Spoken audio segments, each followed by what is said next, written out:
নমস্কার, আমাদের কৃষ্ণা টক্স বাংলা চ্যানেলে আপনাদের স্বাগতম। আজকের বিশেষ আলোচনা, তুমি কি কেবলই ছবি? প্রিয় ভক্তবৃন্দ, এই প্রশ্নটি খুব সাধারণ মনে হলেও এর ভেতরে লুকিয়ে আছে এক গভীর আধ্যাত্মিক অনুভূতি এবং পরম সত্যের সন্ধান। আমরা প্রতিদিন আমাদের ঘরে, মন্দিরে, এমনকি আমাদের ফোনের পর্দায় ভগবান শ্রীকৃষ্ণের কত শত মনোহর ছবি দেখি। সেই সুন্দর নীলকান্তমণি দেহ, হাতে বাঁশি, মাথায় ময়ূরের পালক, এই রূপ দেখে আমরা মুগ্ধ হই।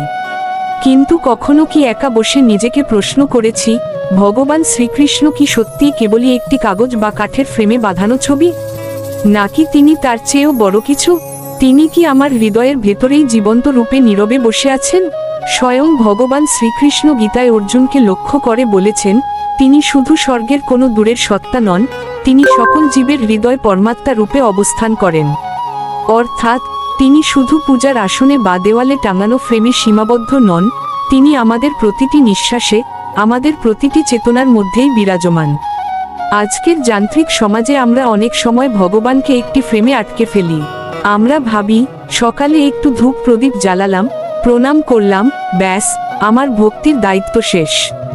কিন্তু একটু ভাবুন তো, যিনি এই অনন্ত ব্রহ্মাণ্ডের অধিপতি, তিনি কি শুধু আপনার দেওয়ালে টাঙানো একটি জড় ছবি হতে পারেন? শ্রীমদ্ভাগবতে বারবার বলা হয়েছে, ভগবান ভক্তের ভক্তির কাঙাল, তিনি অনুভূতির ভগবান। তিনি কোনো পাথরের মূর্তিতে বা কাগজের ছবিতে প্রাণহীন হয়ে বসে থাকেন না। যেখানে ভক্তের হৃদয় ব্যাকুল হয়ে কাঁদে, যেখানে শুদ্ধ আর্তনাদ থাকে, সেখানেই তিনি অলৌকিক রূপে উপস্থিত হন। একজন ভক্ত যখন আকুল হয়ে জিজ্ঞেস করে, তুমি কি কেবলই ছবি, এই প্রশ্ন আসলে কোনো সন্দেহ নয়। এটি হলো এক বিরহী আত্মার আকুল ডাক। এটি আসলে ভগবানের কাছে একটি আবদার, হে প্রভু, তুমি কি শুধু চোখে দেখার বিষয়, নাকি আমার জীবনের প্রতিটি কঠিন মুহূর্তের অদৃশ্য সাথী? গীতার 9ম অধ্যায় ভগবান শ্রীকৃষ্ণ বুঝিয়েছেন, যিনি অনন্য চিত্তে বা প্রেমভরে তাকে স্মরণ করেন, যিনি তাকে হৃদয়ে ধারণ করেন, তার কাছে ভগবান কখনো দূরে থাকেন না। তিনি তার ভক্তের যোগক্ষেম বহন করেন। প্রিয় ভক্তবৃন্দ, ছবি হলো একটি সংকেত মাত্র। ছবি আমাদের মনে করিয়ে দেয় যে ভগবান আছেন, কিন্তু অনুভূতি আমাদের বুঝিয়ে দেয় যে ভগবান এই মুহূর্তে আমাদের সঙ্গেই আছেন। আমরা যদি শাস্ত্রের দিকে তাকাই, তবে দেখব প্রহ্লাদ মহারাজের কথা। যখন হিরণ্যকশিপু জিজ্ঞেস করেছিলেন, তোর ভগবান কোথায়, তখন বালক প্রহ্লাদ বলেছিলেন, তিনি এই স্তম্ভেও আছেন। প্রহ্লাদের কাছে ভগবান কোনো ছবি ছিলেন না, তিনি ছিলেন এক জীবন্ত বিশ্বাস। সেই বিশ্বাসের জোরেই ভগবান স্তম্ভ ফেটে নৃসিংহ দেবরূপে আবির্ভূত হয়েছিলেন। আবার শ্রীমদ্ভাগবতে ধ্রুব মহারাজের কাহিনী আমাদের এক বড় শিক্ষা দেয়।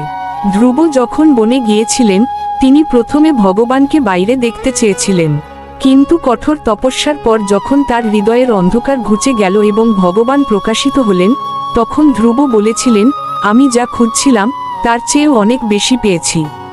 এটাই হলো আসল ভক্তির পথ। প্রথমে আমরা ছবি দেখি মনোযোগ দেওয়ার জন্য, তারপর তার নাম স্মরণ করি মনকে শুদ্ধ করার জন্য, আর তারপর একসময় অনুভব করি, ভগবান শ্রীকৃষ্ণ আমার প্রতিটি কথা শুনছেন, আমার প্রতিটি চোখের জল তিনি দেখছেন। তাই আজ থেকে যখনই আপনি ভগবান শ্রীকৃষ্ণের ছবির দিকে তাকাবেন, শুধু চোখ দিয়ে দেখবেন না, একবার চোখ বুজে হৃদয়ের অন্তঃস্থলে গিয়ে জিজ্ঞাসা করুন, হে নাথ, তুমি কি এখনো আমার এই কলুষিত হৃদয় আছো? আপনি যদি সত্যি অন্তরের অন্তঃস্থল থেকে ডাক দিতে পারেন, তবে দেখবেন আপনার অস্থির মন অলৌকিক এক প্রশান্তিতে ভরে উঠছে। আপনার দুশ্চিন্তাগুলো হালকা হয়ে যাচ্ছে। জীবনের বড় বড় দুঃখগুলো তখন আর পাহাড়ের মতো মনে হবে না, বরং মনে হবে এগুলো ভগবানের দেওয়া একটি পরীক্ষা। ভক্তির মানে কেবল বাহ্যিক আচার অনুষ্ঠান বা উপাচার নয়। ভক্তির আসল মানে হলো এক নিবিড় সম্পর্ক। যেমন একটি সন্তান তার মায়ের ছবির চেয়ে তার মায়ের কোলের স্পর্শকে বেশি ভালোবাসে, ভক্তকেও তেমনি ছবির ঊর্ধ্বে উঠে ভগবানের স্পর্শ অনুভব করতে হয়। আর এই সম্পর্ক তখনই গভীর হয়, যখন ভগবান কাগজের ছবি থেকে নেমে এসে আপনার হৃদয়ের সিংহাসনে বসেন। যারা ভাবেন ভগবান কেবলই ছবি, তারা আসলে সাগরের তীরের বালু নিয়ে খেলছেন, তারা সাগরের অতল গভীরে লুকানো মুক্তর সন্ধান পাননি। আসলে আমরা অনেক সময় ছবির চাকচিক্য আর ফ্রেমের কারুকাজ নিয়েই মেতে থাকি, কিন্তু ছবির ভেতরের সেই পরম সত্তাকে ভুলে যাই। যেমন কোনো চিঠির খাম দেখে আমরা খুশি হই না, আমরা আনন্দ পাই খামের ভেতরে থাকা প্রিয়জনের বার্তার কথা পড়ে। ঠিক তেমনি ভগবান শ্রীকৃষ্ণের এই রূপ বা ছবি হল পরমাত্মার পাঠানো এক চিহ্ন বার্তা।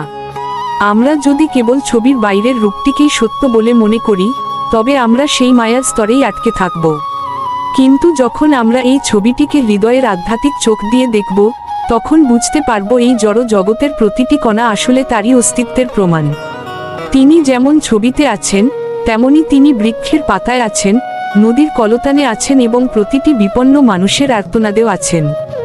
শাস্ত্র আমাদের শেখায়, বিগ্রহ বা ছবি কেবল প্রতীক নয়, এটি হলো অর্চা বিগ্রহ। অর্থাৎ ভক্তের সেবার সুবিধার্থে ভগবান নিজে এই সাকার রূপ ধারণ করে আমাদের সামনে আবির্ভূত হন। আমরা যদি ভগবানকে কেবল একটি শিল্পকর্ম বা সাজিয়ে রাখার বস্তু মনে করি, তবে তিনি আমাদের কাছে কেবল পাথর বা কাগজ হয়েই থাকবেন। কিন্তু যদি আমরা শ্রীবিগ্রহের মধ্যে পরমেশ্বরের জীবন্ত উপস্থিতি অনুভব করি, তবে তিনি আমাদের সাথে কথা বলবেন। মহাপ্রভু শ্রীচৈতন্যদেব যখন জগন্নাথ দেবের মূর্তির সামনে দাঁড়াতেন, তিনি কি কেবল কাঠ দেখতেন? না, তিনি দেখতেন স্বয়ং ব্রজেন্দ্রনন্দন শ্যামসুন্দরকে। আমাদের ভক্তি যখন সেই স্তরে পৌঁছাবে, তখন ছবি আর ভগবানের মধ্যে কোনো পার্থক্য থাকবে না। ছবি থেকে হৃদয় উত্তরণের এই পথটি হল নিরন্তর অভ্যাসের পথ। আমরা যেমন প্রিয়জনের অভাব বোধ করলে তার ছবি দেখি, তেমনি মায়ার এই সংসারে যখন আমরা দিশেহারা হয়ে পড়ি, তখন এই ছবি আমাদের আলোকবর্তিকা হিসেবে কাজ করে। এই ছবিটি আমাদের মনে করিয়ে দেয় যে আমরা এই জগতের একা কেউ নই, আমাদের একজন পরম পিতা আছেন। এই বোধটি যখন আমাদের গভীরে প্রথিত হয়, তখন মানুষের প্রতি আমাদের ঘৃণা দূর হয়ে যায় এবং সবার মধ্যেই আমরা সেই পরমেশ্বরের অংশকে দেখতে পাই। তখনই শুরু হয় প্রকৃত আধ্যাত্মিক বিবর্তন, যেখানে ছবি রূপান্তরিত হয় অনুভবে এবং ভক্তি রূপান্তরিত হয় প্রেমে। আসলে আমরা অনেক সময় ছবির চাকচিক্য আর ফ্রেমের কারুকাজ নিয়েই মেতে থাকি, কিন্তু ছবির ভেতরের সেই পরম সত্তাকে ভুলে যাই। যেমন কোনো চিঠির খাম দেখে আমরা খুশি হই না, আমরা আনন্দ পাই খামের ভেতরে থাকা প্রিয়জনের বার্তার কথা পড়ে। ঠিক তেমনি ভগবান শ্রীকৃষ্ণের এই রূপ বা ছবি হল পরমাত্মার পাঠানো এক চিহ্ন বার্তা। আমরা যদি কেবল ছবির বাইরের রূপটিকেই সত্য বলে মনে করি, তবে আমরা সেই মায়ার স্তরেই আটকে থাকব। কিন্তু যখন আমরা এই ছবিটিকে হৃদয়ের আধ্যাত্মিক চোখ দিয়ে দেখব, তখন বুঝতে পারব এই জড় জগতের প্রতিটি কণা আসলে তারই অস্তিত্বের প্রমাণ। তিনি যেমন ছবিতে আছেন, তেমনি তিনি বৃক্ষের পাতায় আছেন, নদীর কলতানে আছেন এবং প্রতিটি বিপন্ন মানুষের আর্তনাদেও আছেন। শাস্ত্র আমাদের শেখায়, বিগ্রহ বা ছবি কেবল প্রতীক নয়, এটি হলো অর্চা বিগ্রহ। অর্থাৎ ভক্তের সেবার সুবিধার্থে ভগবান নিজে এই সাকার রূপ ধারণ করে আমাদের সামনে আবির্ভূত হন। আমরা যদি ভগবানকে কেবল একটি শিল্পকর্ম বা সাজিয়ে রাখার বস্তু মনে করি, তবে তিনি আমাদের কাছে কেবল পাথর বা কাগজ হয়েই থাকবেন। কিন্তু যদি আমরা শ্রীবিগ্রহের মধ্যে পরমেশ্বরের জীবন্ত উপস্থিতি অনুভব করি, তবে তিনি আমাদের সাথে কথা বলবেন। মহাপ্রভু শ্রীচৈতন্যদেব যখন জগন্নাথ দেবের মূর্তির সামনে দাঁড়াতেন, তিনি কি কেবল কাঠ দেখতেন? না, তিনি দেখতেন স্বয়ং ব্রজেন্দ্রনন্দন শ্যামসুন্দরকে। আমাদের ভক্তি যখন সেই স্তরে পৌঁছাবে, তখন ছবি আর ভগবানের মধ্যে কোনো পার্থক্য থাকবে না। ছবি থেকে হৃদয় উত্তরণের এই পথটি হল নিরন্তর অভ্যাসের পথ। আমরা যেমন প্রিয়জনের অভাব বোধ করলে তার ছবি দেখি, তেমনি মায়ার এই সংসারে যখন আমরা দিশেহারা হয়ে পড়ি, তখন এই ছবি আমাদের আলোকবর্তিকা হিসেবে কাজ করে। এই ছবিটি আমাদের মনে করিয়ে দেয় যে আমরা এই জগতের একা কেউ নই, আমাদের একজন পরম পিতা আছেন। এই বোধটি যখন আমাদের গভীরে প্রথিত হয়, তখন মানুষের প্রতি আমাদের ঘৃণা দূর হয়ে যায় এবং সবার মধ্যেই আমরা সেই পরমেশ্বরের অংশকে দেখতে পাই। তখনই শুরু হয় প্রকৃত আধ্যাত্মিক বিবর্তন, যেখানে ছবি রূপান্তরিত হয় অনুভবে এবং ভক্তি রূপান্তরিত হয় প্রেমে।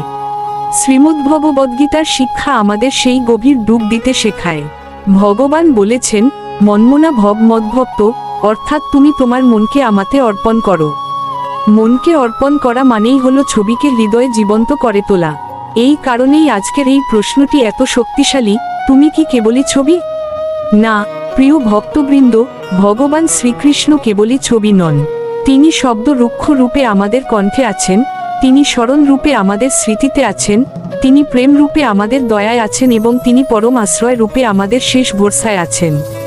তিনি যখন দ্রৌপদীর সম্মান রক্ষা করেছিলেন, তখন তিনি কোনো ছবি হয়ে আসেননি, তিনি বস্ত্রের অশেষ ধারা হয়ে এসেছিলেন। তিনি যখন অর্জুনের রথ চালিয়েছিলেন তখন তিনি কোনো ছবি ছিলেন না, তিনি ছিলেন এক পরম সারথি। তাই আজ থেকে আপনার ঠাকুরঘরটি কেবল ছবির সংগ্রহশালা না হোক, সেটি হোক ভগবানের সাথে কথা বলার একটি জীবন্ত স্থান। বিশ্বাস রাখুন, আপনি যখন মন্দিরে বা ঘরে বিগ্রহের সামনে বসে কথা বলেন, ভগবান কিন্তু সেগুলো শোনেন। আপনার শ্রদ্ধা যত বাড়বে, ছবির জগৎ থেকে বেরিয়ে আপনি তত বেশি চিন্ময় জগতে প্রবেশ করবেন। কৃষ্ণা টক্স বাংলা চ্যানেলের এই আলোচনাগুলি আপনাদের কাছে অত্যন্ত বিনয়ের সঙ্গে উপস্থাপন করা হয়। আমাদের নিজস্ব কোনো ক্ষমতা নেই, সবকিছুই পরম করুণাময় ভগবান শ্রীকৃষ্ণের কৃপা। আমরা কেবল নিমিত্ত মাত্র। আজকের এই আলোচনাটি যদি আপনার হৃদয় সামান্যতম প্রেমের জোয়ার এনে থাকে, তবে ভিডিওটি একটি লাইক করুন। আপনার মূল্যবান অনুভূতি আমাদের কমেন্টে লিখে জানান। আপনি কি আপনার জীবনে কখনো ভগবানের উপস্থিতি অনুভব করেছেন? আপনার সেই অভিজ্ঞতা অন্য ভক্তদেরও অনুপ্রাণিত করবে। আধ্যাত্মিক এই যাত্রায় আমাদের সঙ্গে থাকতে চ্যানেলটি সাবস্ক্রাইব করুন এবং বেশি বেশি শেয়ার করে ভগবানের এই অমৃত বাণী সবার কাছে পৌঁছে দিন। মনে রাখবেন, প্রতিটি মানুষের হৃদয়ে সেই পরম পিতাকে অনুভব করার সুপ্ত বাসনা আছে। আপনার একটি শেয়ার হয়তো কারো জীবন বদলে দিতে পারে। আমাদের প্রতিটি নতুন আলোচনা প্রকাশিত হয় প্রতিদিন রাত 8টায়। তাই প্রতিদিনের এই দিব্য সঙ্গ পেতে আমাদের সাথেই থাকুন। এই কথা মালার শেষ প্রান্তে আপনাদের সঙ্গে রইলেন শ্রী মিলন দেবনাথ। হরে কৃষ্ণ। নমস্কার, কৃষ্ণা টক্স বাংলা চ্যানেলে আপনাদের স্বাগত। আজকের ভাবনা, আধ্যাত্মিক অট্টালিকা। বন্ধুরা, আমরা যখন কোনো বিশাল অট্টালিকা বা মিনার দেখি, তখন তার উচ্চতা আর সৌন্দর্য দেখে মুগ্ধ হই। কিন্তু আমরা কি কখনো ভেবে দেখেছি, এই বিশাল ভারকে ধরে রেখেছে? সেটি হলো মাটির গভীরের সেই ভিত্তি বা ফাউন্ডেশন, যা কেউ দেখতে পায় না। আমাদের জীবনটাও ঠিক এই মিনারের মতো। আমরা বাইরে থেকে সুন্দর ক্যারিয়ার, পদ পদবি আর সম্মানের অট্টালিকা বানাতে ব্যস্ত, কিন্তু আমাদের ভেতরের আধ্যাত্মিক ভিত্তিটি যদি মজবুত না হয়, তবে জীবনের সামান্য ঝড়ে এই সব চাকচিক্য ধুলোয় মিশে যেতে পারে। একটি অট্টালিকা যেমন ইঞ্জিনিয়ারের প্ল্যান অনুযায়ী তৈরি হয়, তেমনি আমাদের জীবনকেও শাস্ত্রের নির্দেশ অনুযায়ী গড়া উচিত। শ্রীমদ্ভগবদ্গীতার 16 অধ্যায়ের 23 নম্বর শ্লোকে ভগবান শ্রীকৃষ্ণ বলেছেন, য শাস্ত্রবিধিমুৎসৃজ্য বর্ততে কামকারত ন স সিদ্ধিম বাপ্নতি ন সুখং ন পরাং গতিম। অর্থাৎ, যে ব্যক্তি শাস্ত্রের বিধান ত্যাগ করে নিজের ইচ্ছামতো চলে, সে সুখ বা পরম গতি কিছুই পায় না। শাস্ত্রীয় জ্ঞান হলো আমাদের জীবনের সেই গভীর ভিত্তি। এই ভিত্তির ওপর দাঁড়িয়ে থাকলে আপনি অট্টালিকার মতো মাথা উঁচু করে সব বিপদ মোকাবিলা করতে পারবেন। বন্ধুরা, ছবিতে আপনারা যে মিনারটি দেখছেন, সেটি আকাশের দিকে বুক চিয়ে দাঁড়িয়ে আছে। আমাদের অনেকের অহংকারও এমন মিনারের মতো উঁচুতে থাকে। কিন্তু মনে রাখবেন, যে মিনারের ভিত্তি দুর্বল, তা যত উঁচুই হোক না কেন, তার পতন অনিবার্য। জীবনে ভক্তি আর নম্রতা না থাকলে মানুষের সাফল্য তাসের ঘরের মতো ভেঙে পড়ে।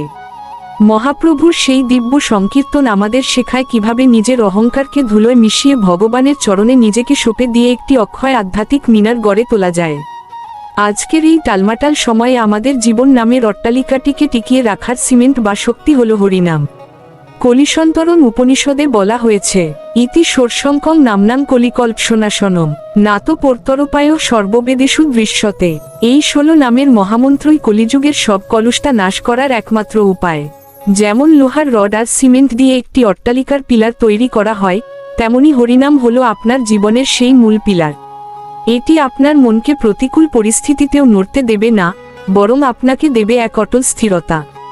সমুদ্রে যেমন লাইটহাউস বা আলোকস্তম্ভ জাহাজের দিশা দেখায়, এই আধ্যাত্মিক মিনারটি আমাদের মায়ার অন্ধকারে দিশা দেখায়। আপনার জীবনে যখন দুঃখের পাহাড় নেমে আসবে, যখন প্রিয়জনরা মুখ ফিরিয়ে নেবে, তখন আপনার এই আধ্যাত্মিক ভিত্তিই হবে আপনার একমাত্র আশ্রয়। বন্ধুরা, একটি উঁচু মিনার বানাতে গেলে যেমন মাটির অনেক গভীরে গিয়ে পিলার বসাতে হয়, আমাদের ভক্তি জীবনের গভীরতাও ঠিক তেমনই হওয়া প্রয়োজন। আমরা অনেক সময় ওপর ভক্তি করি, তিলক কাটি বা মালা জপি, কিন্তু হৃদয়ের গভীর থেকে ভগবানের সাথে যুক্ত হতে পারি না। যখন আমাদের ভক্তি কেবল প্রদর্শনের জন্য হয়, তখন সেই অট্টালিকাটি হয় ফাঁপা। জীবনের সামান্য প্রলোভন বা মায়ার হাতছানিতে সেই ঠুনকো ভক্তি ভেঙে পড়ে। তাই নিজের অন্তরের মাটিকে শাস্ত্রের জল দিয়ে নরম করুন এবং সেখানে নিষ্ঠার পিলার স্থাপন করুন। মনে রাখবেন, আপনার ভিত্তি যত গভীর হবে, আপনার আধ্যাত্মিক মিনার তত বেশি ঝড় সহ্য করার শক্তি পাবে। এখানে আরও একটি বিষয় লক্ষ্য করার মতো, এই মিনারের গায়ে যেমন রোদ, বৃষ্টি আর ঝড় আছড়ে পড়ে, আমাদের জীবনেও তেমনি লাঞ্ছনা, অপমান আর বাধা আসবেই। কিন্তু মিনারটি কি পড়ে যায়? না, কারণ তার ভেতরের কাঠামোটি ইস্পাতের মতো শক্ত। আমাদের আধ্যাত্মিক জীবনের সেই ইস্পাত হল ধৈর্য এবং বিশ্বাস। শ্রীমদ্ভগবদ্গীতার 2য় অধ্যায় ভগবান আমাদের শিখিয়েছেন কিভাবে শীত উষ্ণ বা সুখ দুঃখের দ্বন্দ্বে অবিচলিত থাকতে হয়। যখন আপনি জানবেন যে আপনার জীবনের স্থপতি স্বয়ং পরমেশ্বর ভগবান, তখন কোনো প্রতিকূলতাই আপনাকে আপনার লক্ষ্য থেকে বিচ্যুত করতে পারবে না। আপনার ভেতরের সেই স্থিরতাই আপনাকে একটি সুউচ্চ অট্টালিকার মতো মহিমান্বিত করে তুলবে। একটি বিশাল অট্টালিকার যেমন রক্ষণাবেক্ষণের প্রয়োজন হয়, তেমনি আমাদের এই আধ্যাত্মিক চেতনারও নিয়মিত চর্চা প্রয়োজন। লোহা যেমন অবহেলায় থাকলে জং ধরে যায়, তেমনি সাধনা ছাড়া আমাদের ভক্তিও মলিন হয়ে পড়ে। প্রতিদিন সাধুসঙ্গ, ভগবানের দিব্য কথা শ্রবণ এবং নামকীর্তন হল সেই মশলা যা আপনার জীবনের ভিত্তিটিকে প্রতিদিন আরও মজবুত করে। আমরা অনেক সময় মনে করি যে একবার দীক্ষা বা জ্ঞান নিলেই কাজ শেষ, কিন্তু আসলে তা নয়। প্রতি মুহূর্তে সচেতন থাকতে হয় যাতে মায়ার ধুলোবালি আমাদের এই আধ্যাত্মিক মিনারের উজ্জ্বলতা কমিয়ে না দেয়। এই নিরন্তর প্রচেষ্টাই একজন সাধারণ মানুষকে অসাধারণ ব্যক্তিত্বে রূপান্তরিত করে। যে মানুষ অন্তরে ভগবানের সাথে যুক্ত, সে কখনো নিঃসঙ্গ নয়।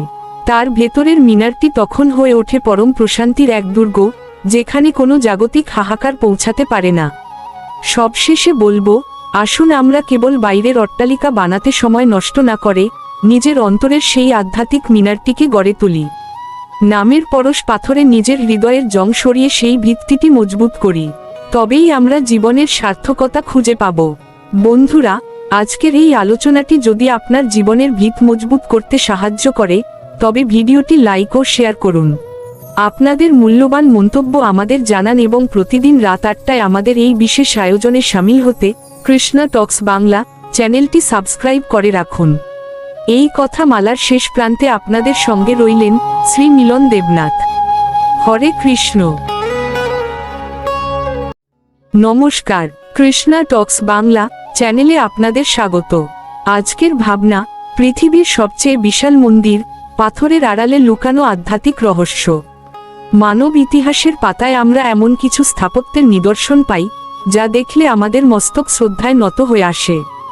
আমরা কি কখনো ভেবে দেখেছি, 1000 বছর আগে যখন আজকের মতো আধুনিক যন্ত্রপাতি ছিল না, তখন মানুষ কিভাবে 100-র বেশি একর জমির ওপর পৃথিবীর সবচেয়ে বিশাল সব সনাতন ধর্মীয় মন্দির গড়ে তুলত? আজকের এই যাত্রায় আমরা শুধু পৃথিবীর সবচেয়ে বিশাল মন্দিরের কথা জানব না, বরং জানব সেই বিশালতার আড়ালে লুকিয়ে থাকা আধ্যাত্মিক গোপন সত্যটি। আমরা যখন পৃথিবীর সবচেয়ে বিশাল মন্দিরের কথা ভাবি, তখন আমাদের চোখের সামনে ভেসে ওঠে কম্বোডিয়ার অঙ্কর ওয়াট। প্রায় 402 একর জমির ওপর নির্মিত এই মন্দিরটি বিশ্বের বৃহত্তম সনাতন ধর্মীয় স্থাপত্য। আবার ভারতের বুকে তাকালে আমরা দেখতে পাই তিরুচিরাপল্লীর শ্রী রঙ্গনাথস্বামী মন্দির, যা প্রায় 156 একর জুড়ে বিস্তৃত। এই যে বিশালতা, এই যে আকাশচুম্বী গোপুরাম, এগুলো আমাদের মনে করিয়ে দেয় যে পরমেশ্বরের কাছে পৌঁছাতে হলে আমাদের জীবনের প্রতিটি স্তর পার হয়ে আসতে হয়। পৃথিবীর সবচেয়ে বিশাল এই সনাতন মন্দিরগুলো আমাদের শিখায় যে পরমেশ্বর অনন্ত। তার সৃষ্টির তুলনায় আমরা ধূলিকণার চেয়েও ক্ষুদ্র। মানুষ নিজেকে ছোট মনে করলেই কেবল পরমেশ্বরের বিশালতাকে অনুভব করতে পারে। ভগবান শ্রীকৃষ্ণ শ্রীমদ্ভগবদ্গীতার 8দশ অধ্যায় বলেছেন যে কর্মই হলো আসল উপাসনা। পৃথিবীর সবচেয়ে বিশাল এই মন্দিরগুলো যারা গড়েছিলেন, তারা জানতেন যে তারা নিজেরা এই পৃথিবীতে চিরকাল থাকবেন না। কিন্তু তাদের হাতের কাজ, তাদের ত্যাগ যুগ যুগ ধরে মানুষকে ভক্তির পথ দেখাবে। এটিই হলো নিষ্কাম কর্ম। ভারতের এই বিশাল মন্দিরগুলো যারা নির্মাণ করেছিলেন, তারা তাদের নাম পাথরে লিখে যাওয়ার চেয়ে বেশি গুরুত্ব দিয়েছিলেন ভগবানের মহিমা তুলে ধরায়। প্রাচীন ঋষিরা শিখিয়ে গেছেন, মন্দির বড় করার চেয়েও হৃদয়কে বড় করা বেশি জরুরি। শ্রীমদ্ ভাগবতে বলা হয়েছে, কলিযুগে মানুষের পরম তীর্থ হল তার নিজের মন। যদি মন পবিত্র না থাকে, তবে 100 একরের মন্দির দর্শনেও আত্মার তৃপ্তি আসে না। মায়ার এই সংসারে আমরা যা কিছু দেখি, টাকা, খ্যাতি, অট্টালিকা সবই ক্ষণস্থায়ী।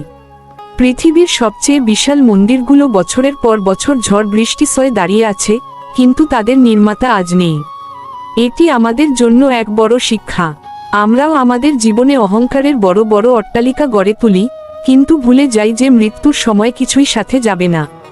শ্রীমদ্ ভাগবতের কাহিনীতে মহারাজ আম্বরীশের কথা পাওয়া যায়, যিনি এক বিশাল সাম্রাজ্যের অধিপতি হয়েও নিজেকে ভগবানের চরণের দাস মনে করতেন। তিনি শিখিয়েছেন যে আপনার সম্পদ কত বিশাল সেটি বড় কথা নয়, বড় কথা হলো সেই সম্পদ আপনি কার চরণে উৎসর্গ করছেন। আপনি কি আপনার এই জীবন মন্দিরে অহংকারকে বসিয়ে রেখেছেন, নাকি ভক্তিকে? আজ এই ভিডিওটি দেখার সময় একবার নিজের অন্তরে প্রশ্ন করুন। আসলে আমাদের এই বিশাল মন্দিরগুলোর প্রতিটি পাথর যেন এক একটি আধ্যাত্মিক ইতিহাসের সাক্ষী। আমরা যখন এই বিশাল প্রাঙ্গণগুলোতে হাঁটি, তখন অনুভব করি যে সময়ের চাকা কতটা নিষ্ঠুর হতে পারে। যে রাজারা এই মন্দিরগুলো গড়েছিলেন, তাদের প্রতাপ এক সময় পৃথিবীকে কাঁপিয়ে দিত, কিন্তু আজ তাদের পরিচয় কেবল এই মন্দিরগুলোর দেয়ালে খোদাই করা কিছু লিপি মাত্র। শ্রীমদ্ ভাগবতে এই জগৎকে দুঃখালয়ম শাশ্বতম বলা হয়েছে, অর্থাৎ এখানে দুঃখ আছে এবং সবকিছুই নশ্বর। কিন্তু সেই নশ্বরতাকে জয় করার একমাত্র উপায় হলো পরমাত্মার সাথে যুক্ত হওয়া। পৃথিবীর সবচেয়ে বিশাল মন্দিরগুলো আসলে আমাদের চোখে আঙুল দিয়ে দেখিয়ে দেয় যে স্থাবর সম্পত্তি বা পাথরের মন্দির একদিন জীর্ণ হতে পারে, কিন্তু সেই মন্দিরে যে ভক্তি নিবেদন করা হয়েছিল তা চিরকাল মহাবিশ্বে প্রতিধ্বনিত হয়। চিন্তা করে দেখুন, কেন প্রাচীন ঋষিরা পাহাড় কেটে বা মরুভূমির বুকে এত বিশাল মন্দির তৈরি করেছিলেন? কারণ তারা চেয়েছিলেন মানুষ যখন তার দৈনন্দিন অভাব অনটন আর ছোট ছোট চিন্তার জগৎ থেকে বেরিয়ে এই বিশাল স্থাপত্যের সামনে দাঁড়াবে, তখন তার মন যেন অসীমের সাথে যুক্ত হয়। মানুষ যখন নিজেকে ছোট অনুভব করে, তখনই সে স্রষ্টার মহিমা বুঝতে পারে। আজকের দিনে আমরা নিজেদের খুব বড় মনে করি, আমাদের বিজ্ঞান আর প্রযুক্তির বড়াই করি। কিন্তু মনে রাখবেন, ভগবান শ্রীকৃষ্ণের সেই বিশ্বরূপের সামনে যেমন অর্জুন ভয়ে এবং শ্রদ্ধায় কম্পিত হয়েছিলেন, এই বিশাল মন্দিরগুলো আমাদের সেই অর্জুনের মতো বিনয়ী হতে শেখায়। বিনয়হীন বিদ্যা বা ভক্তিহীন বিশালতা ভগবানের কাছে পৌঁছানোর পথ নয়। আমাদের শাস্ত্র বলে, এই কলিযুগে ভগবানের বিগ্রহ সেবা এবং নাম সংকীর্তনই হল মুক্তির পথ। বিশাল মন্দিরের প্রতিটি কোণ থেকে যখন হরিনাম ধ্বনিত হয়, তখন সেই স্থানটি কেবল পাথর আর মাটির স্তূপ থাকে না, তা বৈকুণ্ঠে পরিণত হয়। তাই মন্দির বড় কি না তা দেখার চেয়ে বেশি গুরুত্বপূর্ণ হলো আমরা সেই মন্দিরে গিয়ে কতটা সময় ভগবানের চিন্তায় মগ্ন থাকছি। যদি আমরা বিশাল মন্দিরের ভেতর গিয়েও সংসারের মায়া নিয়ে আলোচনা করি, তবে সেই যাত্রা হবে বৃথা।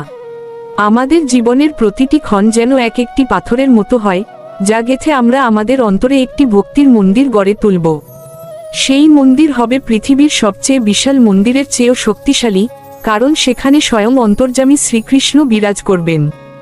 ভারতীয় স্থাপত্যবিদ্যায় মন্দিরকে মানব দেহের সাথে তুলনা করা হয়। মন্দিরের চূড়া যেমন ব্রহ্মাণ্ডের শক্তিকে আকর্ষণ করে, আমাদের মস্তিষ্ক তেমনি জ্ঞান ও ভক্তিকে ধারণ করে। পৃথিবীর সবচেয়ে বিশাল মন্দিরগুলোর গঠনশৈলী আমাদের শরীর ও মনের আধ্যাত্মিক উন্নতির প্রতীক।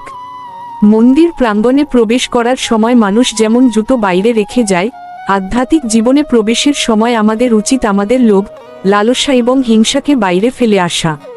পৃথিবীর ইতিহাসে বহু সম্রাট এসেছেন যারা রক্তক্ষয়ী যুদ্ধের মাধ্যমে নিজেদের সীমানা বাড়াতে চেয়েছিলেন, কিন্তু তারা হারিয়ে গেছেন ইতিহাসের ধূসর পাতায়।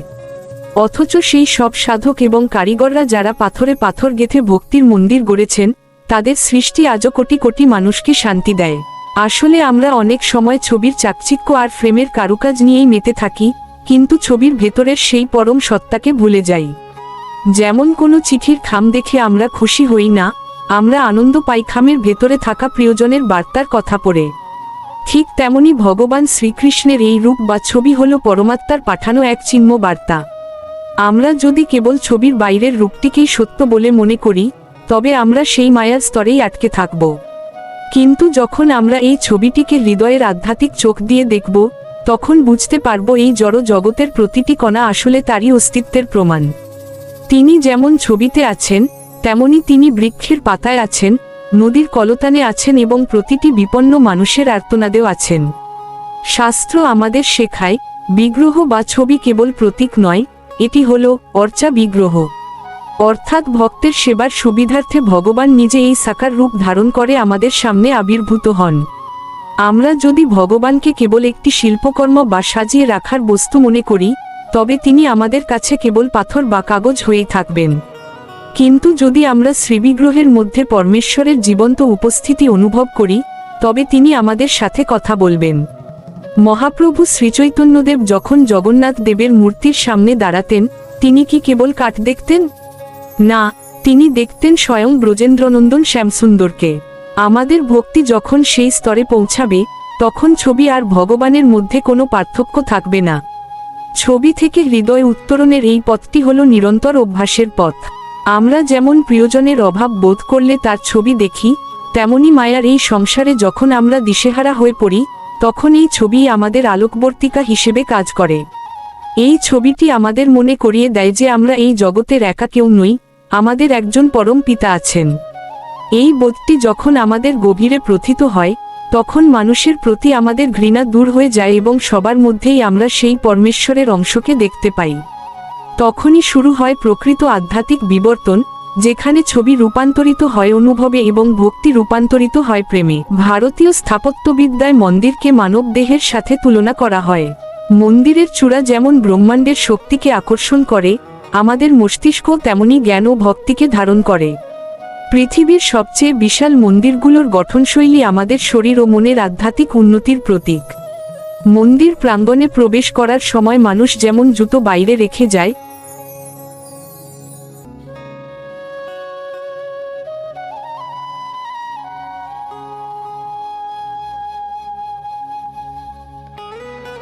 ভারতের এই বিশাল মন্দিরগুলো কেবল ভক্তির কেন্দ্র ছিল না, এগুলো ছিল উন্নত শক্তির আধার।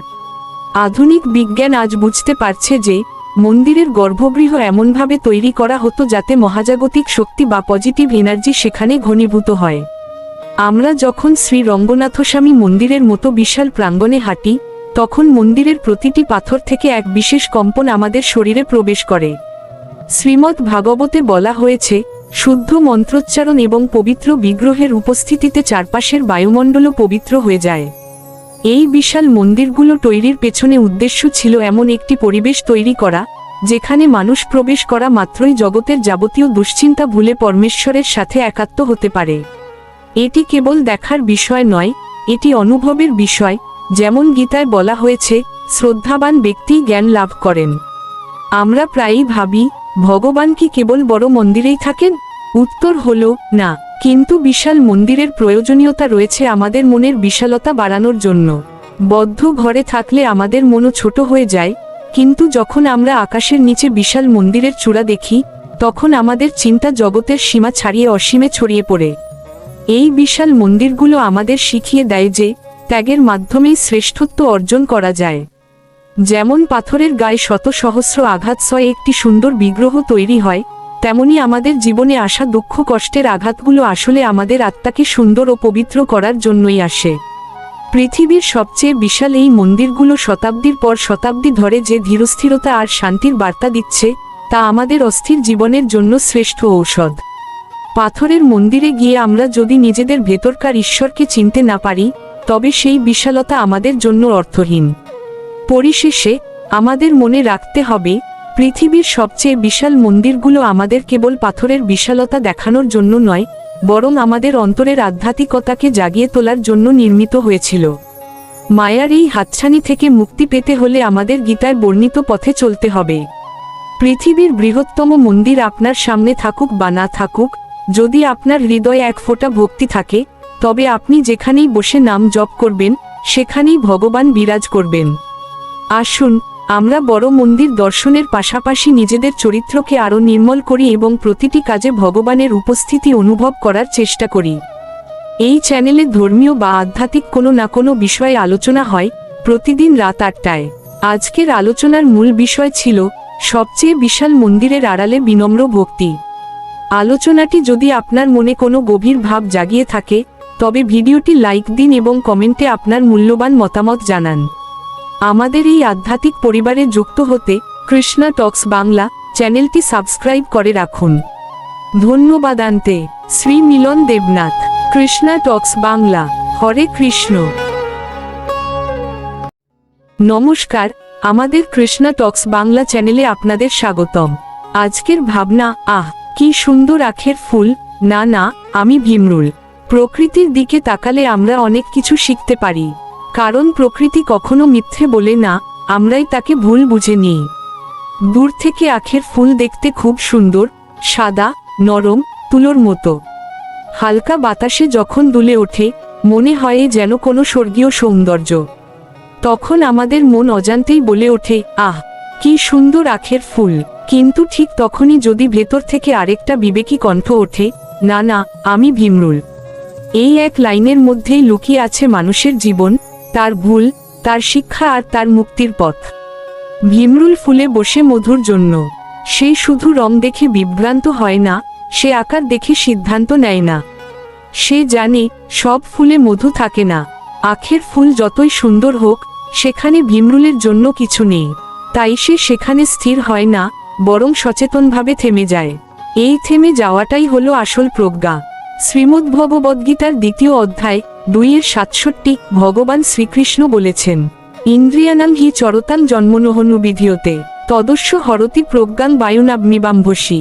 অর্থাৎ, প্রতিকূল বায়ু যেমন নৌকাকে বিচলিত করে, তেমনি বিচরণশীল ইন্দ্রিয়সমূহের মধ্যে মন যে ইন্দ্রিয়ের প্রতি আসক্ত হয়, সেই ইন্দ্রিয়েই মানুষের প্রজ্ঞা বা বুদ্ধিকে হরণ করে নেয়। আখের ফুল দেখে আমাদের মন সেই বিভ্রান্ত নৌকার মতো হয়ে যায়, যা সুন্দরের মোহে মূল লক্ষ্য হারিয়ে ফেলে। আমরা মানুষ কিন্তু প্রায়ই থামি না। চোখে যা ভালো লাগে, মন যেটাকে সুখ বলে মনে করে, আমরা বিচার বুদ্ধি হারিয়ে সেদিকেই ঝাঁপিয়ে পড়ি। আর তার ফলাফল শুধুই অনুশোচনা, হতাশা আর ভাঙা মন। ভগবান শ্রীকৃষ্ণ গীতায় আরও বলেছেন, ইন্দ্রিয়ের বিষয়বস্তু প্রথমে অমৃতের মতো মনে হলেও শেষ পর্যন্ত তা বিষ হয়ে দাঁড়ায়। আমরা সুখ ভেবে যাকে গ্রহণ করি, অনেক সময় সেটাই আমাদের ধ্বংসের মূল কারণ হয়। একটু ভেবে দেখুন, ভুল সম্পর্ক, ভুল সিদ্ধান্ত, ভুল লোভ কিংবা ভুল আত্মবিশ্বাস, সব কিছুর শুরু হয় একটাই বাক্য দিয়ে, কি সুন্দর। কিন্তু আমরা খুব কমই বলতে পারি, না না, আমি ভীমরুল। এখানে ভীমরুল মানে কোনো সাধারণ পতঙ্গ নয়, ভীমরুল মানে একটি সচেতন আত্মা। ভীমরুল মানে সেই সত্তা, যে জানে তার প্রকৃত প্রয়োজন কি এবং তার ক্ষতি কিসে। শ্রীমদ্ভাগবতে উদ্ধব গীতায় ভগবান শ্রীকৃষ্ণ বলেছেন, বুদ্ধিমান ব্যক্তি ঠিক সেই ভীমরুলের মতোই হবেন, যিনি জানেন যে জাগতিক বিষয়ের ওপরের চাকচিক্য আসলে অন্তঃসারশূন্য। আধ্যাত্মিক জীবনে এই বোধ অত্যন্ত জরুরি। সব কথা শোনা দরকার নেই, সব মতো গ্রহণ করাও দরকার নেই। ভগবান শ্রীকৃষ্ণ আমাদের শেখান বিবেক দিয়ে বাঁচতে, বুদ্ধি দিয়ে সত্য নির্বাচন করতে আর মোহ থেকে দূরে থাকতে। মোহ আমাদের সবচেয়ে বড় শত্রু। এটি আমাদের চোখ ঢেকে দেয়, বাস্তব ভুলিয়ে দেয়। আখের ফুলের মতো মোহ দেখতে খুব সুন্দর, কিন্তু তার ভেতরে আত্মার খোরাক নেই। ভগবান গীতায় 18 অধ্যায়ের 37 নং শ্লোকে বলেছেন, জোট্টাডেঝ্রি ভিসামাইভা পারিনাম্মার্টুপমাম টেসুকহাম সট্টিকাম প্রক্তমামাবুদ্দে প্রাসদয়াম। অর্থাৎ, যে সুখ শুরুতে বিষের মতো কিন্তু পরিণামে অমৃতের মতো, তাকেই সাত্ত্বিক সুখ বলা হয়। কিন্তু আমরা রাজসিক মোহে পড়ে শুধু শুরুর সেই আখের ফুলের সৌন্দর্যটুকু দেখি, পরিণামের বিষ বা শূন্যতার কথা ভাবি না। এই যে আমরা এক পা পিছিয়ে যাওয়ার কথা বলছি, এটি আসলে পিছিয়ে যাওয়া নয়, এটি হলো বিবেক প্রয়োগ করা। মনে রাখবেন, অন্ধের মতো সামনের দিকে দৌড়ানো বীরত্ব নয়, বরং খাদ দেখার পর নিজেকে থামিয়ে রাখাটাই হলো প্রকৃত বীরত্ব। আমরা যখন কোনো মোহের আকর্ষণে পড়ি, তখন আমাদের ইন্দ্রিয়গুলো আমাদের বিচার ক্ষমতা কেড়ে নেয়। ঠিক যেমন রাজা যযাতি তার তারুণ্য ফিরে পাওয়ার মোহে ভুগেছিলেন, কিন্তু শেষে বুঝেছিলেন যে কামনার আগুনে যত ঘি ঢালা হয়, তা তত বেশি জ্বলে ওঠে। আখের ফুলের সেই সাদা শুভ্রতা আসলে আমাদের চোখের তৃপ্তি দেয়, কিন্তু আত্মাকে দেয় না। এখানে একটি সূক্ষ্ম বিচার আছে। ভীমরুল কেন আখের ফুলে বসবে না? কারণ সে জানে তার জীবনধারণের জন্য প্রয়োজনীয় মধু সেখানে নেই। ঠিক তেমনি আমাদের জীবনে অনেক বন্ধু আসবে, অনেক সুযোগ আসবে, অনেক আমোদ প্রমোদের হাতছানি আসবে, যা দেখতে খুব উজ্জ্বল। কিন্তু আপনাকে প্রশ্ন করতে হবে, সেখানে আপনার আত্মার খোরাক বা কৃষ্ণ ভক্তি আছে কিনা?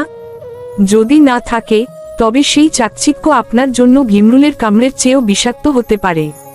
শ্রীমদ্ভগবদ্গীতায় ভগবান অর্জুনকে বলছেন, তস্মাদ্দুষ্য মহাবাহ নিগৃহীতানি সর্বত্র, অর্থাৎ হে মহাবাহ, যার ইন্দ্রিয়সমূহ বিষয় থেকে সম্পূর্ণ নিগৃহীত বা সংযত, তারই প্রজ্ঞা স্থির। এই প্রজ্ঞা স্থির রাখাই হল ভীমরুলের মতো বুদ্ধিমান হওয়া। আমরা অনেক সময় না বলতে ভয় পাই।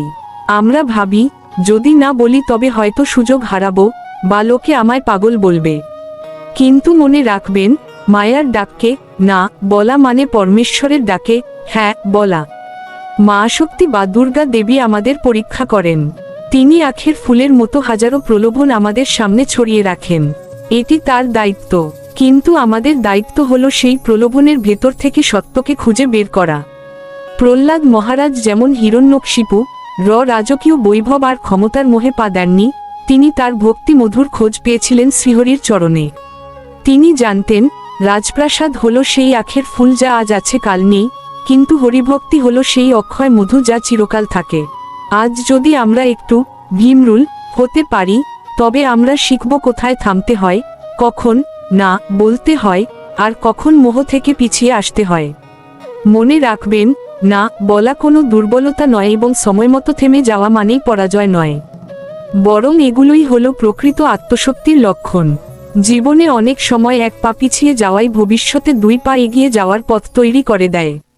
মানুষ যখন বাহ্যিক আকর্ষণে মত্ত হয়, তখন সে তার স্বরূপ ভুলে যায়।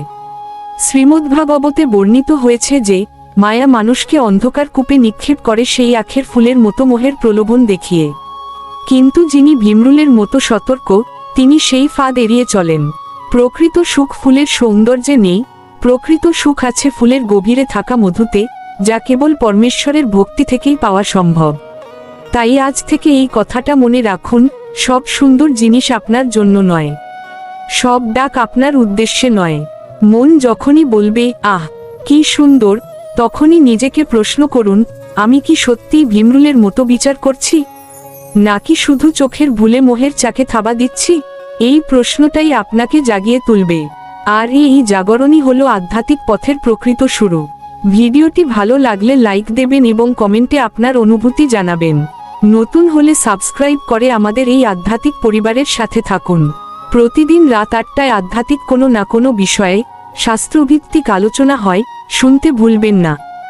সবকিছুই ভগবান শ্রীকৃষ্ণের কৃপায়। কৃষ্ণা টক্স বাংলার এই আধ্যাত্মিক বার্তা পৌঁছে দিয়ে ধন্য শ্রী মিলন দেবনাথ। হরে কৃষ্ণ। নমস্কার, কৃষ্ণা টক্স বাংলা চ্যানেলে আপনাদের স্বাগত। আজকের ভাবনা, সবারে বাসরে ভালো নইলে মনের কালি ঘুচবে না রে। প্রেমের স্বরূপ ও মনের মলিনতা। এই ধরাধামে আমরা সবাই অমৃতের সন্তান, কিন্তু আমাদের অন্তরে জমে থাকা কাম, ক্রোধ, লোভ আর মোহ নামক কালি আমাদের প্রকৃত স্বরূপকে ঢেকে রাখে। আমরা মুখে ভক্তির কথা বলি, কিন্তু মনে পুষে রাখি অন্যের প্রতি বিদ্বেষ। মহাপ্রভু শ্রীচৈতন্যদেব শিখিয়েছেন যে, জীবের সেবা করাই হলো শিবের সেবা। অর্থাৎ, যে মানুষের হৃদয়ে দয়া নেই, তার হৃদয়ে গোবিন্দ থাকতে পারেন না। যতক্ষণ না আমরা ব্যক্তিগত হিংসা বিদ্বেষ ভুলে অপরকে মন থেকে ভালোবাসতে পারছি, ততক্ষণ আমাদের জপ তপ তিলক মালা সব বাহ্যিক প্রদর্শন মাত্র। প্রকৃত ভক্তি শুরু হয় ক্ষমা এবং ভালোবাসা থেকে। এই প্রসঙ্গে শ্রীমদ্ভাগবতমের কুন্তী স্তুতিতে প্রথম স্কন্ধ 8ম অধ্যায় একটি বিশেষ ভাব প্রকাশ পেয়েছে। বিপদ সন্তু তা শাশ্বত। অর্থ, হে জগৎগুরু, আমাদের জীবনে যেন বিপদ বারবার আসে, কারণ বিপদে পড়লেই আমরা কেবল তোমায় স্মরণ করি। আর তোমায় স্মরণ করার অর্থই হলো সমস্ত জীবের মাঝে তোমার রূপকে অনুভব করা এবং সবার প্রতি ভালোবাসা রাখা। জীবসেবা ও মন্দিরের শিক্ষা। ভারতের প্রখ্যাত মন্দিরগুলোর দিকে তাকালে আমরা দেখি, সেখানে শুধু পাথরের বিগ্রহ পূজা হয় না, বরং সেখানে চলে নিরন্নকে অন্নদান ও আর্তের সেবা। উদাহরণস্বরূপ, পুরীর শ্রীজগন্নাথ ধামের আনন্দ বাজার এর কথা ভাবুন। সেখানে জাতি, ধর্ম, ধনী বা দরিদ্রের কোনো ভেদাভেদ নেই। রাজা এবং প্রজা একই মাটির পাত্রে বসে মহাপ্রসাদ গ্রহণ করেন। এই পবিত্র প্রথা আমাদের শেখায় যে, পরমেশ্বরের কাছে আমরা সবাই সমান। আপনি যদি বাইরে মানুষের সাথে দুর্ব্যবহার করেন আর ভেতরে গিয়ে ভগবানকে ডাকেন, তবে সেই ডাক তার কানে পৌঁছাবে না। কারণ, যদি আপনার মনে মানুষের প্রতি ঘৃণা থাকে, তবে মন্দিরের বিগ্রহে সেই পরম করুণাময়কে খুঁজে পাওয়া অসম্ভব। শ্রীমদ্ভাগবতের একাদশ স্কন্ধে বলা হয়েছে, যত্র জীব তত্র শিব, অর্থ যেখানেই জীবন আছে সেখানেই পরমাত্মার বাস। প্রতিটি জীবন্ত সত্তার ভেতরেই ভগবান পরমাত্মা রূপে বিরাজ করছেন। তাই জীবকে অবজ্ঞা করে ঈশ্বরকে পাওয়া অসম্ভব। জীবকে ভালোবাসলেই প্রকৃত ঈশ্বর সেবা সম্পন্ন হয়। প্রকৃতির দর্পণ ও মানবিকতা। প্রকৃতির দিকে তাকালে আমরা এক অদ্ভুত ত্যাগের মহিমা দেখতে পাই। একটি বৃক্ষ যেমন তাকে কুঠার দিয়ে আঘাতকারীকেও ছায়া দেয় এবং সুমিষ্ট ফল দেয়, আমাদের জীবনও তেমন হওয়া উচিত। বৃক্ষ আমাদের শেখায় পরম সহিষ্ণুতা। মায়াপুরের ইস্কন মন্দিরে গেলে এক অদ্ভুত দৃশ্য দেখা যায়। সারা বিশ্বের বিভিন্ন দেশ, বর্ণ এবং ভাষার মানুষ এক সুরে, এক তালে সংকীর্তন করছে। সেখানে কার কি ভাষা তা বড় কথা নয়, বড় কথা হলো হৃদয়ের টান। এই একতাই হলো মনের কালি ধুয়ে ফেলার একমাত্র সাবান। যতক্ষণ না আমরা আকাশের মতো উদার হতে পারছি, ততক্ষণ আমাদের সংকীর্ণতা কাটবে না। শ্রীচৈতন্য চরিতামৃতের অন্ত্যলীলা 20তম পরিচ্ছেদ সেই বিখ্যাত শ্লোকটি আমাদের পরম শিক্ষা দেয়। ত্রিনাদ্পি শুনিছেন তরর্পি সহিঞ্চুনা, অর্থ নিজেকে ঘাসের চেয়েও নম্র মনে করে এবং বৃক্ষের মতো সহনশীল হয়ে নিজে সম্মানের আশা না করে অন্যকে সম্মান দিলে তবেই হরি নাম হৃদয় স্থায়ী হয় এবং মনের সব কালি মুছে যায়। ইতিহাস ও ভক্তের অভিজ্ঞতা। ইতিহাস সাক্ষী আছে, যখনই মানুষ অহংকারে মত্ত হয়েছে তখনই তার পতন ঘটেছে। শ্রীমদ্ভগবদ্গীতায় কুরুক্ষেত্রের যুদ্ধে অর্জুন যখন বিষাদগ্রস্ত ছিলেন, তখন ভগবান তাকে কর্মের মাধ্যমে প্রেমের পরম শিক্ষা দিয়েছিলেন। তিনি শিখিয়েছিলেন যে আততায়ীকেও বিচার করতে হয় ধর্মের মানদণ্ডে, কিন্তু হৃদয় কোনো ব্যক্তিগত ঘৃণা বা বিদ্বেষ রাখা উচিত নয়। আমাদের মনের আসল কালি হলো আমাদের আমি বা মিথ্যা অহংকার। এই অহংকারই আমাদের বিভেদ করতে শেখায়। ভক্ত যখন নিজেকে ভগবানের চরণে সঁপে দেয়, তখন সে সবার মাঝে তার প্রিয়তম ইষ্টকেই দেখতে পায়। শ্রীমদ্ভগবদ্গীতার দ্বাদশ অধ্যায়ের ভক্তিযোগ 13 নম্বর শ্লোকে ভগবান বলছেন, অদ্দেষ্টা সর্বভূতানাং মৈত্র করুণ এবচ, অর্থ যিনি কোনো প্রাণীকে দ্বেষ করেন না, সবার বন্ধু এবং অত্যন্ত করুণাময়, সেই ভক্তই আমার পরম প্রিয়। অর্থাৎ মনে কালি নিয়ে ভক্তি হয় না, ভক্ত হতে গেলে সবার প্রতি মমতা থাকতে হয়। বাস্তব জগতের অভিজ্ঞতা ও মন্দিরের কার্যক্রম। বর্তমানে দক্ষিণেশ্বর বা বেলুর মঠের মতো পবিত্র স্থানে গেলে আমরা দেখি কিভাবে সেবার মাধ্যমে আধ্যাত্মিকতা চর্চা করা হয়। স্বামী বিবেকানন্দ বলেছিলেন, আত্মনো মোক্ষার্থম জগদ্ধিতায় চ, অর্থাৎ নিজের মুক্তির সাথে সাথে জগতের হিতের জন্য কাজ করতে হবে। আপনি যদি আপনার প্রতিবেশীর চোখের জল না মুছতে পারেন, তবে মন্দিরে গিয়ে বিগ্রহকে চন্দন দিয়ে সাজানো কেবল একটি সামাজিক অভিনয়। বাস্তব জীবনে আমরা যখন কোনো ক্ষুধার্তকে অন্ন দিই বা কোনো বিপদে পড়া মানুষকে নিঃস্বার্থভাবে সাহায্য করি, তখন হৃদয়ে যে গভীর প্রশান্তি আসে, সেটিই হলো মনের কালি ঘুচে যাওয়ার প্রকৃত লক্ষণ। হিতোপদেশের নীতিবাক্যে পরম সত্য বলা হয়েছে, পরোপকারায় ফলন্তি বৃক্ষা, অর্থ পরোপকারের জন্যই বৃক্ষ ফল দান করে, নদী তার জল বিলিয়ে দেয় এবং গাভী দুগ্ধ দান করে। ঠিক তেমনি একজন মানুষের সার্থকতাও কেবল তার নিজের জন্য নয়, বরং অন্যের উপকারের মধ্যেই নিহিত। মায়ার বন্ধন ও অমরত্বের পথ।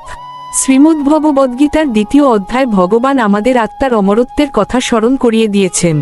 আমরা এই দেহের মোহে পড়ে অন্যের সাথে বিবাদে জড়াই, অথচ এই দেহ নশ্বর।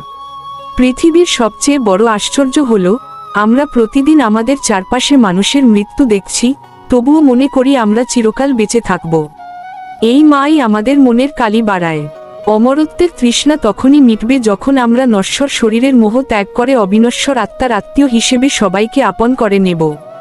তখনই আমাদের যাত্রা শুরু হবে অন্ধকার থেকে আলোর দিকে।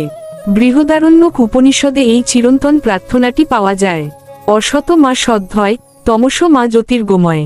অর্থ, হে পরমেশ্বর, আমায় অসত্য থেকে সত্যে নিয়ে যাও, অজ্ঞানতার অন্ধকার থেকে জ্ঞানের আলোতে নিয়ে যাও এবং মৃত্যু থেকে অমরত্বের পথে চালিত করো।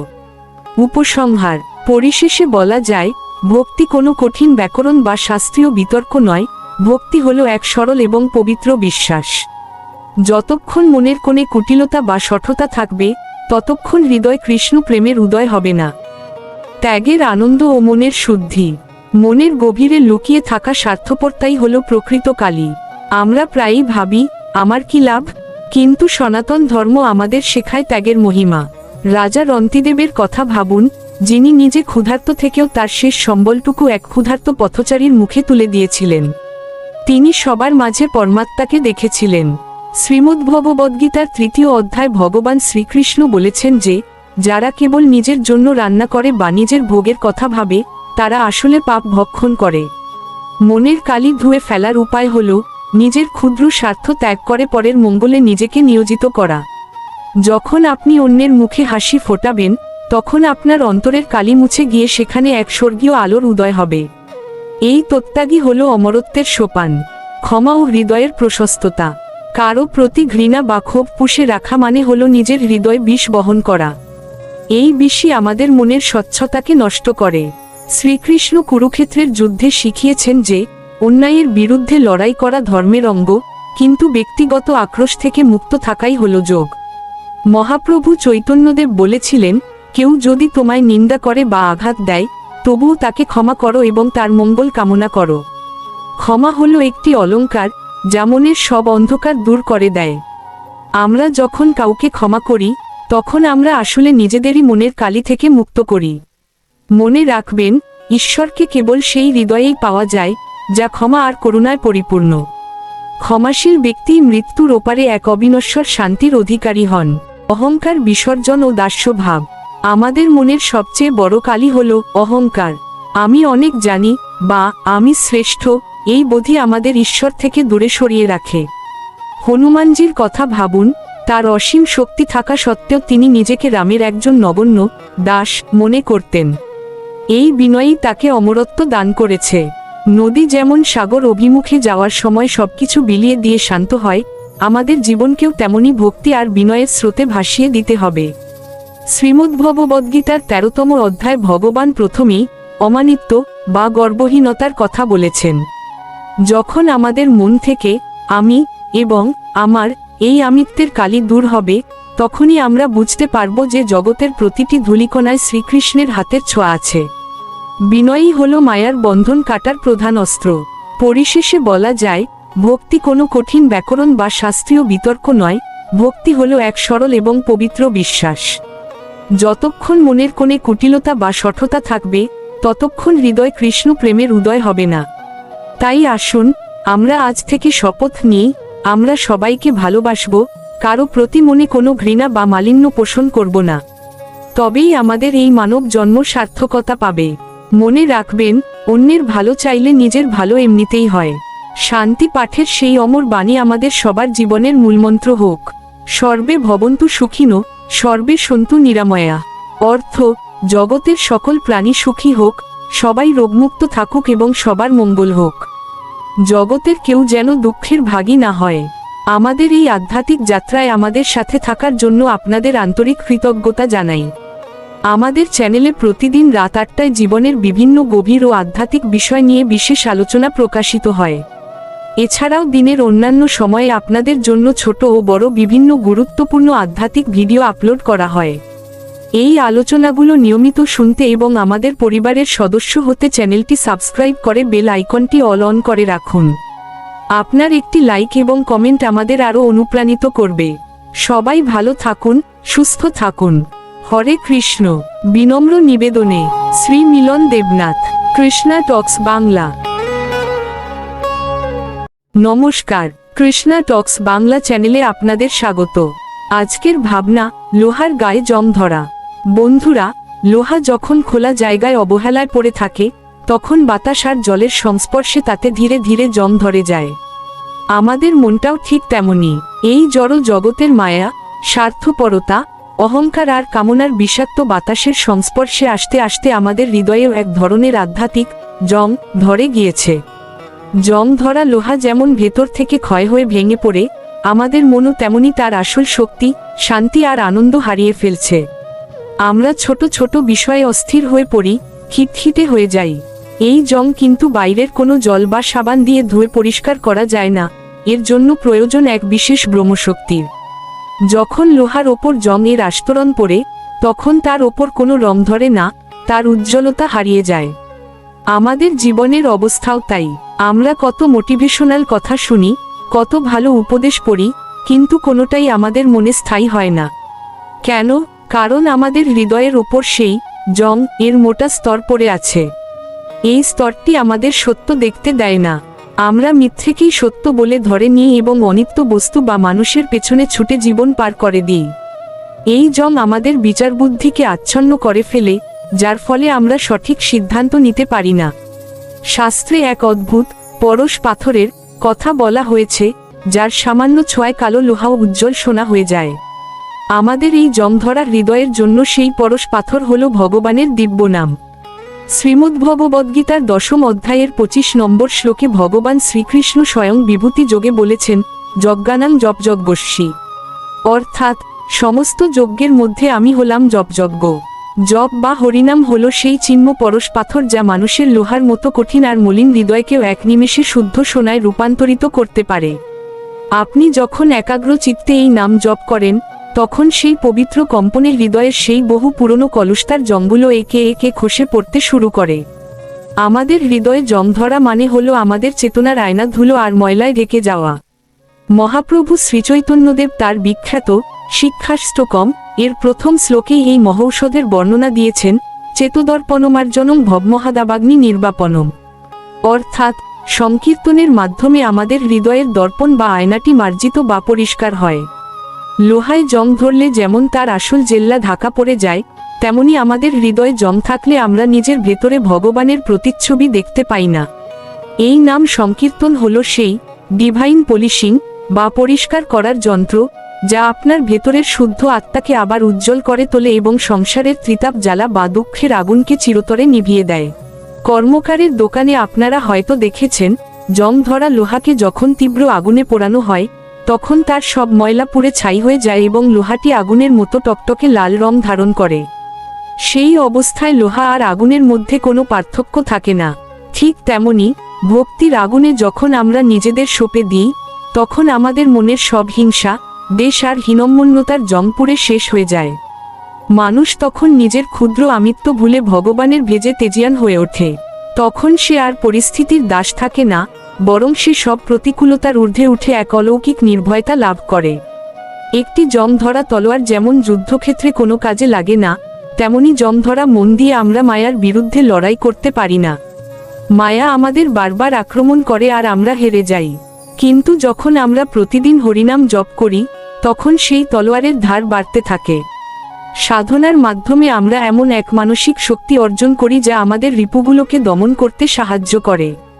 এই ধারালো চেতনা আমাদের জীবনের সঠিক ও ভুল পথের পার্থক্য বুঝিয়ে দেয়। মায়ামুক্ত লোহা তখন ভগবানের হাতের এক সুযোগ্য অস্ত্রে পরিণত হয়। অনেকেই বলেন, মন বসে না। এর কারণও সেই জং ধরা স্ক্রু যেমন সহজে ঘোরে না, তেমনি জং ধরা মনও ভগবানের চরণে স্থির হতে চায় না। কিন্তু শাস্ত্র বলছে, কলিযুগে নামই হলো সেই পরম লুব্রিকেন্ট বা শুদ্ধিকারক। বারবার চেষ্টার মাধ্যমে যখন এই জং পাতলা হতে শুরু করে, তখন মানুষের মনে এক অদ্ভুত হালকা ভাব বা আনন্দ অনুভূত হয়। একেই বলা হয় আত্মার নবজন্ম। এই স্তরে পৌঁছে মানুষ বুঝতে পারে যে সে এই পৃথিবীর অস্থিরতার ঊর্ধ্বে এক চিরন্তন শান্তির অধিকারী। জং ধরা লোহা যেমন দুর্বল ও নরবরে হয়ে যায়, তেমনি হৃদয়ের কলুষতা আমাদের মানসিকভাবে পঙ্গু ও ভীতু করে তোলে। আমরা সব সময় অজানা ভয়ে ভুগি, কিন্তু ভগবান শ্রীমদ্ভগবদ্গীতার 18 নম্বর অধ্যায়ের 66 নম্বর শ্লোকে পরম অভয় দিয়ে বলেছেন, সর্বধর্মান পরিত্যজ্য মামেকং শরণং বর্জ, অহং তাং সর্বপাপেভ্যো মোক্ষয়িষ্যামি মা শুচ। তিনি আমাদের সব পাপ বা হৃদয়ের সব জং থেকে মুক্ত করার প্রতিশ্রুতি দিয়েছেন। নামের এই অক্ষয় ভাণ্ডার যার কাছে আছে, তার আর কোনো পার্থিব ভয়ের প্রয়োজন নেই। নাম করতে করতে যখন জং পুরোপুরি সাফ হয়ে যায়, তখন মানুষ উপলব্ধি করে যে সে এই নশ্বর শরীর নয়, সে হলো অমর আত্মা। এই বোধই হলো মানুষের জীবনের শ্রেষ্ঠ সার্থকতা। লোহার জং একদিনে পড়ে না, তাই একদিনে তা পরিষ্কার করাও সম্ভব নয়। এর জন্য প্রয়োজন নিয়মিত ঘর্ষণ। আপনি যদি একদিন নাম জপ করে 10 দিন ছেড়ে দেন, তবে আবার নতুন করে জং ধরবে। ভক্তি হলো একটি ধারাবাহিক প্রক্রিয়া। যেমন প্রতিদিন পাথর ঘষলে তাতে গর্ত তৈরি হয়, তেমনি প্রতিদিন অল্প অল্প করে ভগবানের নাম আপনার কঠিন হৃদয়কেও একদিন কোমল করে তুলবে। এই ধৈর্যই হলো ভক্তের আসল সম্পদ। মনে রাখবেন, ভগবান আপনার নিখুঁত ভক্তি চান না, তিনি চান আপনার নিরন্তর চেষ্টা। সবশেষে বলবো, আপনার ভেতরের সেই কাঠিন্য দূর করার চাবিকাঠি আপনার নিজের হাতেই। প্রতিদিন একটু একটু করে নামের পরশ পাথরটি নিজের হৃদয়ে ঘষতে থাকুন। দেখবেন একদিন আপনার ভেতরের সেই অন্ধকার কেটে গেছে এবং আপনি অনুভব করছেন এক অপার্থিব কোমলতা আর দেবদুলর্ভ প্রেম। তখনই আপনার জীবন হবে সার্থক। বন্ধুরা, আজকের এই আলোচনাটি যদি আপনাদের মনে সামান্যতম ভক্তির সঞ্চার করে থাকে, তবে ভিডিওটি লাইক করতে ভুলবেন না এবং আপনার প্রিয়জনদের সাথে এটি শেয়ার করে তাদের হৃদয়ের জং পরিষ্কার করতে সাহায্য করুন। আপনাদের মূল্যবান মতামত আমাদের কমেন্ট বক্সে জানান। আর আমাদের এই আধ্যাত্মিক যাত্রার নিয়মিত সঙ্গী হতে কৃষ্ণা টক্স বাংলা চ্যানেলটি এখনই সাবস্ক্রাইব করে পাশে থাকুন। মনে রাখবেন, প্রতিদিন রাত 8টায় আমাদের চ্যানেলে প্রকাশিত হয় এই ধরনের বিশেষ ধর্মীয় ও আধ্যাত্মিক আলোচনা। তাই প্রতিদিনের সেই অমৃত কথা শুনতে আমাদের সাথেই থাকুন। নিবেদনে আপনাদেরই ভ্রাতা শ্রী মিলন দেবনাথ। হরে কৃষ্ণ।